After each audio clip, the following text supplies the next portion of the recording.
Chapter 3.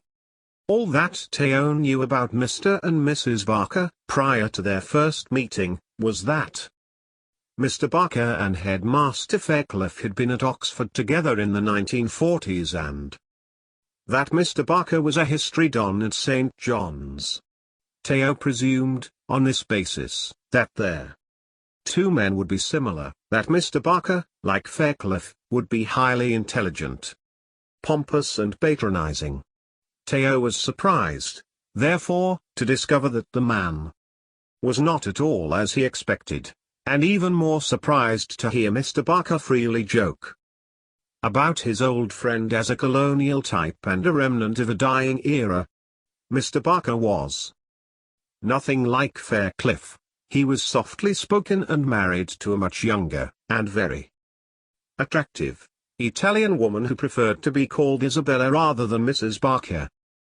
The couple had no children of their own, but seemed to have adopted a number of foreign students at Oxford.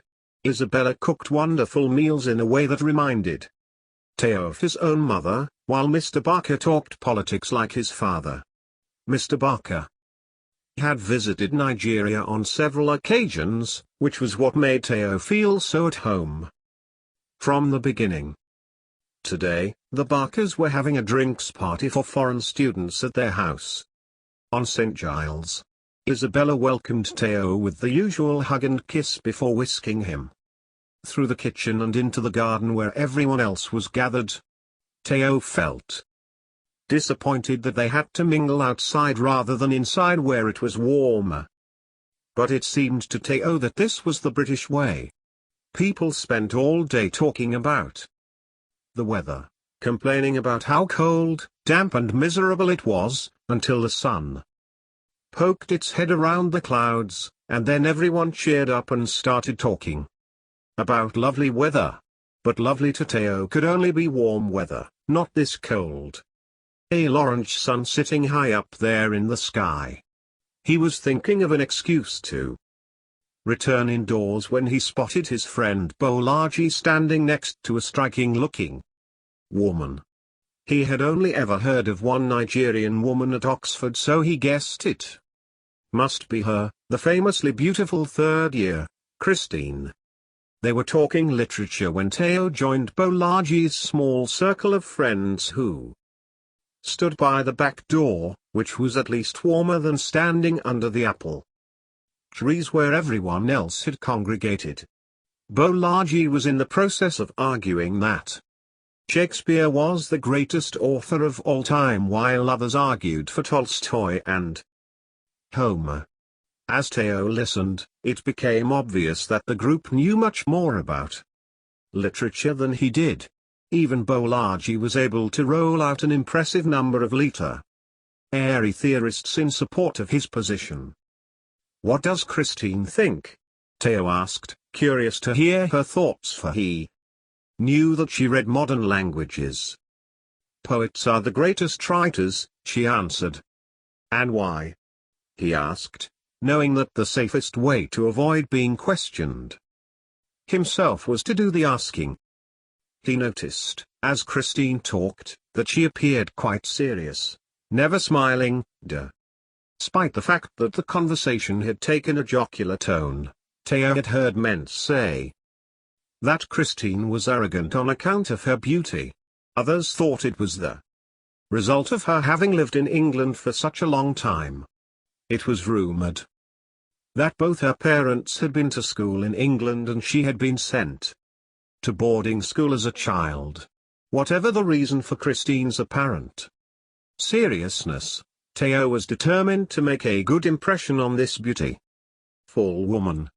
She spoke eloquently, like an actress, poised and confident, so that Theo quickly lost track of what everyone else was saying until he heard someone say his name.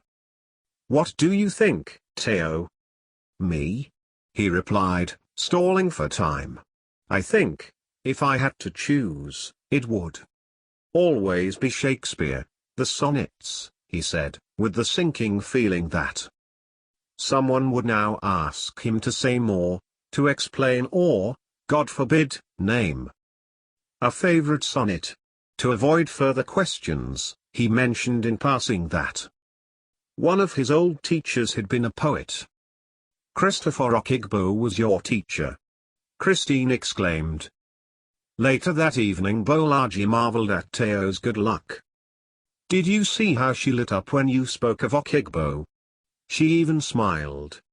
Teo laughed, pretending not to have noticed, but of course he had. Everybody had noticed.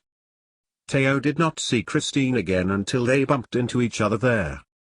Following Monday as she was dashing out of the covered market, he invited her to have coffee with him at the Quai dinner the next day, and to his surprise, she accepted.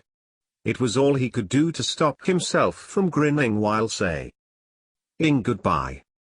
The following day he was struck by how made up Christine looked. She was the sort of woman who would always look attractive, but it seemed to Teo that she had put extra effort into styling her hair and adding rouge to her cheeks.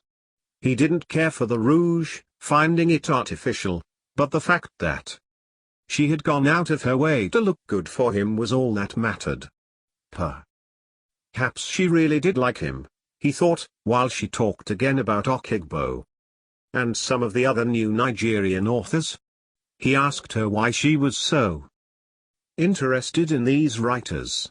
Wouldn't it be more interesting to talk about other writers that she must know from around the world?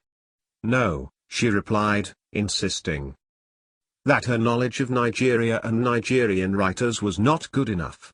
It seemed to matter a great deal to her what other Nigerians thought of her. If only she knew how in awe of her they all were. Teo was beginning to think that she was sharing things with him that she might not have shared with others, when she changed the subject and asked him how many girlfriends he had. "So far I've counted 5, she said, referring to the number of women who had passed by their table to say hello to him. Teo tried to laugh it off, but Christine wasn't laughing. It took some days to convince her that he wasn't the playboy she took him to be.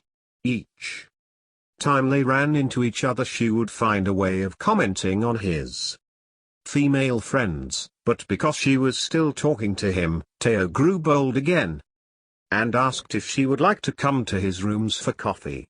On Friday night she came, and this time, when she made yet another dig about his so-called girlfriends, Teo decided to play along.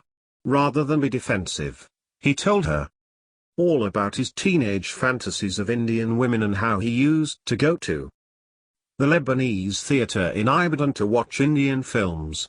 Unable to understand Hindi, what else was he supposed to do but look at the ladies? Christine laughed a lot this time, which gave him the courage to turn serious and tell her how beautiful she was. He still half expected to be pushed away or for her to say something about how silly and young he was, but she didn't, so he grew bolder and took her hand. And then, because she didn't resist, he drew her close for a kiss. For the rest of the term, they spent as much time as they could together. Often, they took walks by the river, and now it wasn't only him telling her about his background. She shared hers with him, telling him more about her family. There were moments when Teo felt guilty about Modupe, but he reasoned with himself that he and Modupe had been too young to make promises to each other. 3 years was a long time to be apart at their age, and now, when he reread Modupe's letters, they struck him as childish. Modupe was just a girl. With Christine he had gained confidence, so much so that he no longer felt the need to talk about long-term commitments as he had done with Modupe. He was, after all, only 19, and now that he had won the chase with Christine, he still hoped to meet other women and further expand his horizons.